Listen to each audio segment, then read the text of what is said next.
our traditional beliefs are, we always try to do the right thing. But the Sema says, if it feels good, do it. But my upbringing tells me, if it feels good, you better not do it. So to keep yourself straight. So that is where my upbringing, my marriage to a Sema is not very good. I mean, it's good, but it's not good. But anyhow, he's gone. He's up there watching me down here. And then another thing that was brought up about sweats. When I was little, I don't know how, they do it differently, so different now. When I went, Kuchiyayam, you have each family, mom would do it. It's kind of like a song or a chant or whatever. Yeah. And now, they have the same arrangement in the sweat house, and they put water on the rocks and it causes steam. And there was about 27 of us in that Quailston. And every time somebody said something, that somebody sitting at the door was probably pretty cool, and I'm sitting way back there. They about killed me. And because it was hot, and there was too many of us. Every time they'd say something, she'd just keep putting, and boy, that was really, I think, I went about 3 times, and I said, that's it, I can't go back in anymore. So I'll just keep the fire going. But, okay, there is a belief system. It's good. The thought is there. But who am I? I can't go in there and say, this is how to do it. So there is where I got stuck. I don't know. I couldn't go over there and say, because I was a kid when this was being done. And I couldn't go back and say, this is how to do it. Because, let's say I did, who knows a song? Yams. That was a system that you went in there and you done this chant, and you more or less, you thought within your own mind, you didn't voice it. You didn't say, this is for my family or whatever it is. You meditated. It's all in your mind. I mean, your meditation. And then you go over there for cleanliness. You get the fir boughs and you rub it all over. Now you've got clothes on. You can't do that. So when I was doing the sweat, you were in the nude. You rubbed yourself with fir boughs. You went in the creek, and if it by chance there's there rose bushes, you took some of the leaves and washed your hair. It lathers. You washed your hair with that. You washed it. You went back in the Quailston. You done the same thing 3 times. 3 or 4 times is the most. That's it. Now they go lots and lots of times. So, I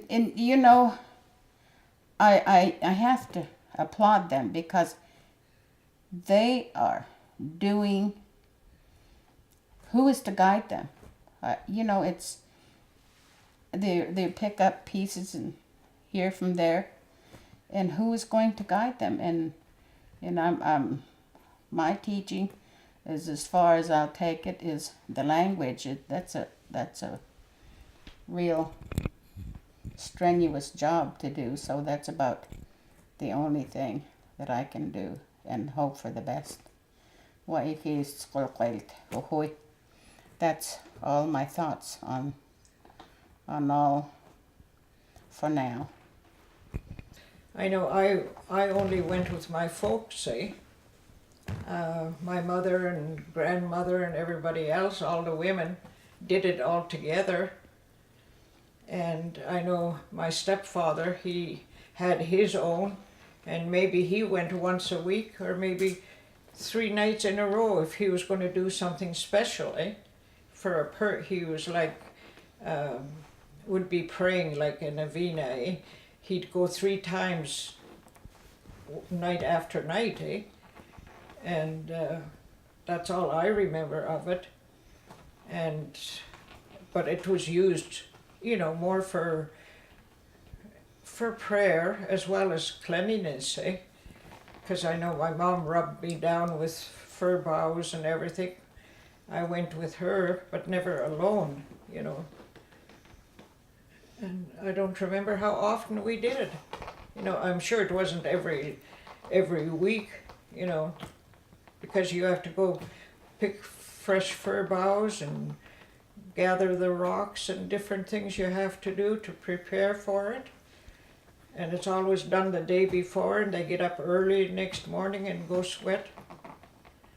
And sometimes, I don't know, I've never seen it happen, but one time they said it was all prepared for the next day, and my stepfather got up through the night and here the fire was burning. So they all got up and went down and started sweating for whatever reason, eh? So I don't know if that was an accident or what it was, but it was something. So they went down and sweated.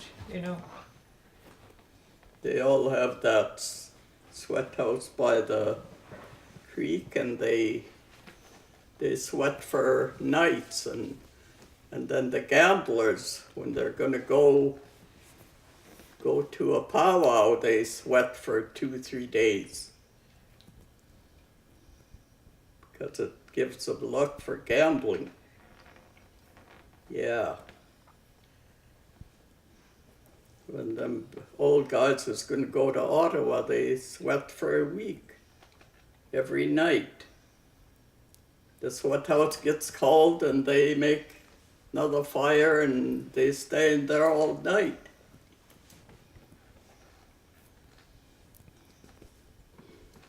Yeah, when they're going to go to the meeting or when the Indian agents come and they have to talk. That's their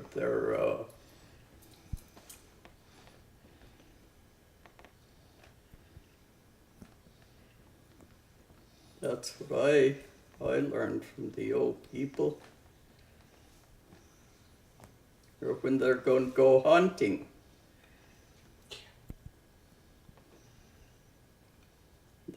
They sweat. And the guys have race horses and they sweat. That's what they use a sweat house for. I guess it's for cleanliness, and they bathe their horses in that medicines, those rose bush, and they bathe their horses and when they're taking them to the racetracks. Yeah, they use a sweat house for quite a few things. The women and the men.